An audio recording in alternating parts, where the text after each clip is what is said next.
Hi everyone, it's Sam here for a Monday market update. Hope you're having a great public holiday. Of course, you can listen to this or watch this whenever you're ready. Yep, that's right. You heard me say you can listen to this whenever you can. It's because we have launched a new podcast. So this is super exciting. It's something that we've been putting in the works for a little while. We've been thinking about how best to deploy it.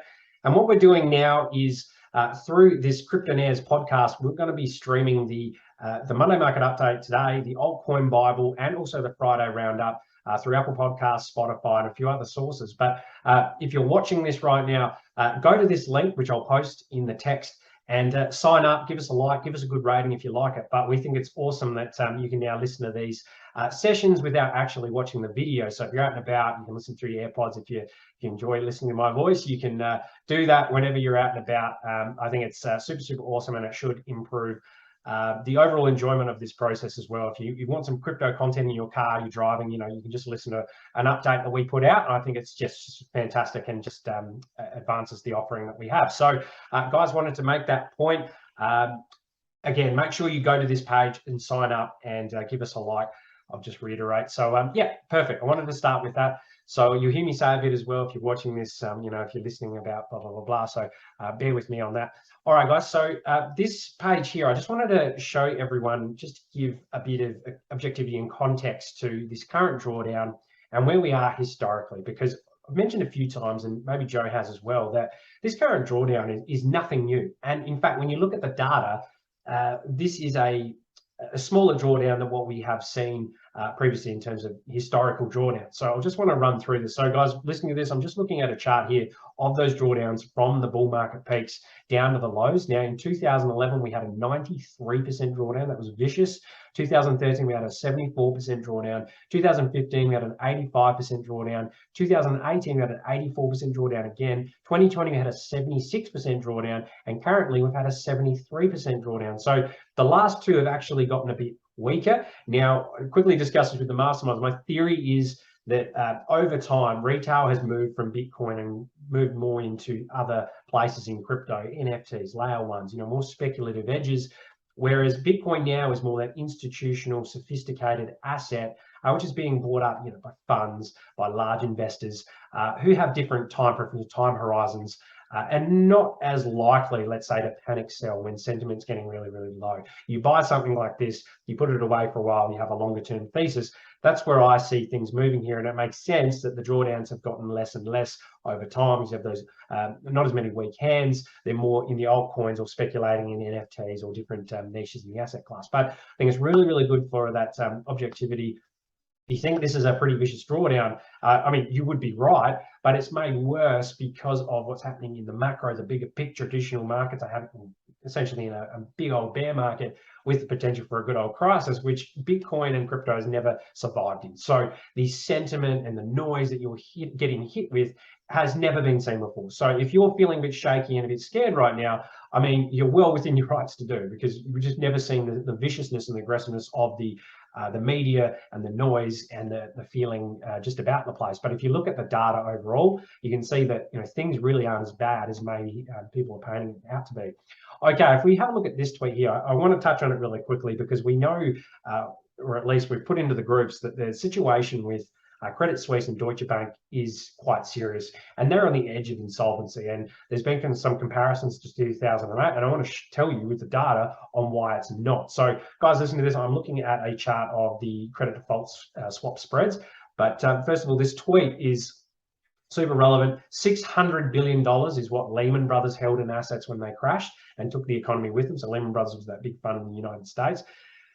$2.8 trillion is what Credit Suisse and Deutsche Bank control in assets under management. So that's 4.6 more than both Deutsche Bank, Deutsche Bank and Credit Suisse own 4.6 times more than Lehman Brothers and a few of those banks that held under management, that threw the US and the globe into a full-on meltdown.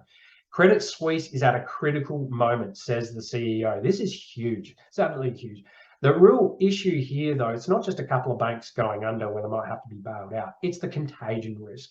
So these banks have to sell everything on their balance books, essentially, if they go insolvent, which they might have let's say, bonds or shares of other companies, other banks, they have to fire sale them, which in turn causes those companies and those funds to go under. You know, those sort of situations is pretty terrifying. Not only that, but in the average punter land, Deutsche Bank is the biggest bank in Germany. They have a lot of pension funds and savings under management, you know, all this kind of horrible stuff. So there's no way in my mind, or at least I find it incredibly unlikely, that the German government won't come in and bail out Deutsche Bank at least. Credit Suisse, I'm not too sure about that one. They're a bit more international, a bit more roaming, but the contagion risk of those two blowing up, again, cannot be understated. And why I said the Credit Suisse credit default swap spread below the chart is so important is it's going parabolic, and it's almost at the levels that we saw in 2008. So what credit default swaps are, if you watch The Big Short, they're essentially insurance on the banks going under. And so smart money and smart market participants are seeing a high likelihood and a high probability that these banks are going insolvent. So they're taking out insurance as fast as they can. So the premiums on these insurance are going higher and higher and higher and higher, indicating that that risk is getting higher as well. So again, credit default swaps are great indicators to show you where banks are in terms of insolvency. And what is probably more terrifying is if you look at the credit default swaps of sovereign nations. Now, Great Britain, for example, we remember Bank of England had to come in and essentially bail out the pension funds. 300% increase in the premium of credit default swaps on the United Kingdom. So there's a 300% increase essentially in the risk that markets are betting in the United Kingdom defaulting. Pretty terrifying. That's in 1 month. All right, I'm looking at a chart now of Deutsche Bank overlaid with Credit Suisse. You can see here since 2008, it has been essentially in just a long drawn out sell-off bear market. Now it's looking to really crater. So these banks for a long time have been not very profitable, not very attractive. So, you know, these are the type of banks that you want to, unfortunately, because of the over leveraging and low rates for so long, it's a big asset bubble and asset inflator. But these are the types of banks you kind of want to go, you want them to go under, because it's a free market at work. If governments continue to prop it up, it makes the problem worse down the road again and again and again. Again, they'll go under, you know, let the chips fall as they may, and that's a simple way of looking at it. It may not be even practical these days because of the amount of capital that's and leverage that's in these banks. But yeah, that's, I guess you look at the Bitcoin market, there's no one there to bail it out. It is a free market capital, a free market, you know, I guess it's the world's last free market, if you will. All right, I wanted to quickly move on to the stock market futures, just quickly. It is looking like it wants to breach the 200 weekly moving average. In fact, it has this morning. So just keep that in mind, that markets are really hesitant. They're looking at what's happening in Europe, and they're not too happy with it, and I don't blame them. If you look over here, Bitcoin trying its best to hold 19,000. That's quite good relative strength. Bitcoin chart is actually trying to create higher lows while the S&P 500 is trying to fall through the floor. So that is a relative strength. Bitcoin is stronger compared to the S&P, which is in a sense a little decoupling, and I don't want to use that word too often because you really want to see a more broader trend of decoupling before you declare it. At any moment, I mean, the floor could fall out because of what's happening. Here, I just wanted to show you here on the RSI, this price action is lower than the last low, so it's a lower low on the S&P. Look down here, though, it's a strong bullish divergence because the bulls are actually gaining strength. The lower low versus the RSI. So bulls gaining strength, even though price is falling lower. It's been a really strong indicator that there will be a bounce.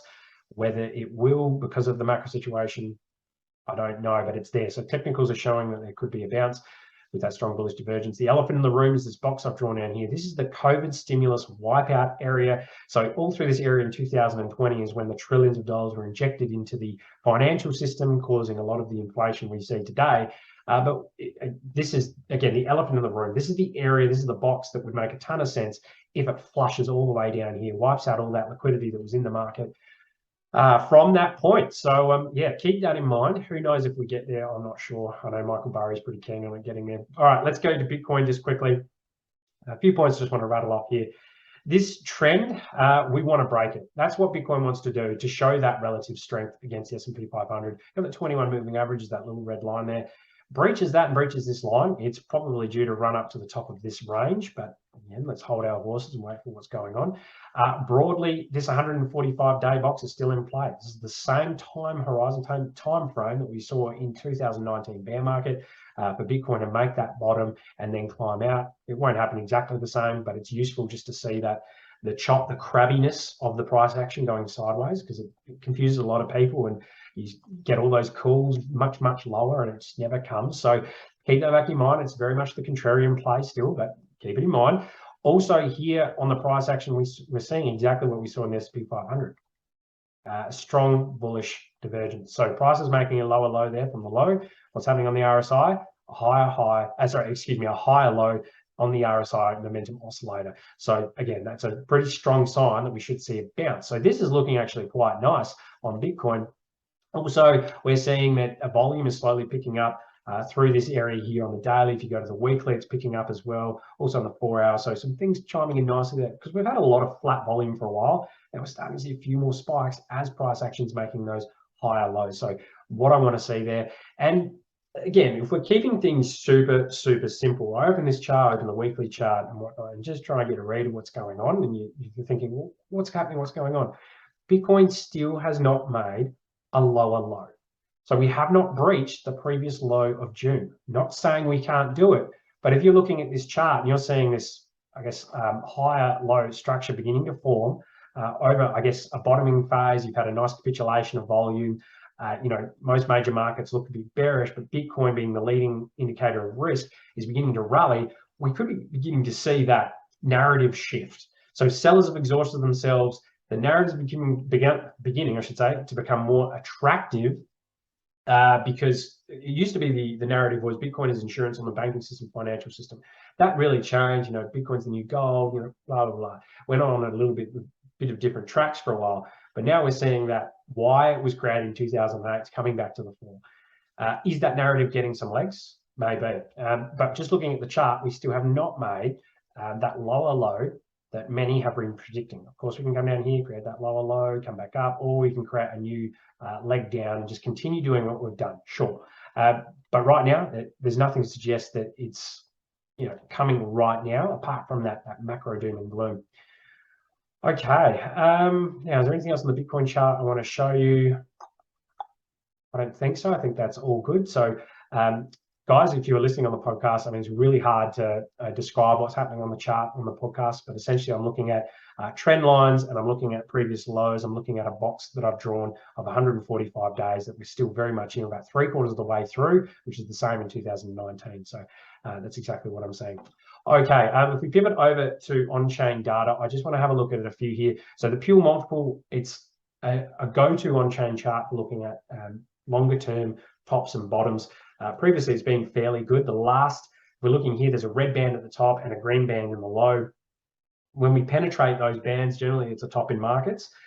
Last couple, again, we haven't in the tops, but the bottoms have been particularly useful. You can see here back in 2019, the orange line here is wicked all the way down to the bottom of this green box. We saw it in COVID as well, and we've seen it over here, but what is the Puell doing right now? It is climbing out of the box. So not only have we reached that bottom on the Puell, but now we're climbing out. So very interesting. It's all to do with daily issues of Bitcoin, how mining is profitability versus the 365-day moving average. So you can look into that more if you want, but I find that hyper interesting. If we look at exchange balances, we've heard a lot about how Bitcoin has been moved back to exchanges over this recent period. However, overall, the trend is still very much down. In the real run-ups in markets, we generally see a move back towards exchange, so Bitcoin hitting exchanges to be sold. Right now, we're still in that beautiful downtrend, even though we're still up here at 20,000. So this gives us a bit more rocket fuel eventually, but we will see this dynamic turn as market participants want to take profits on their Bitcoin. Also, finally, reserve risk. This is a gauge of longer-term holders and their confidence in markets.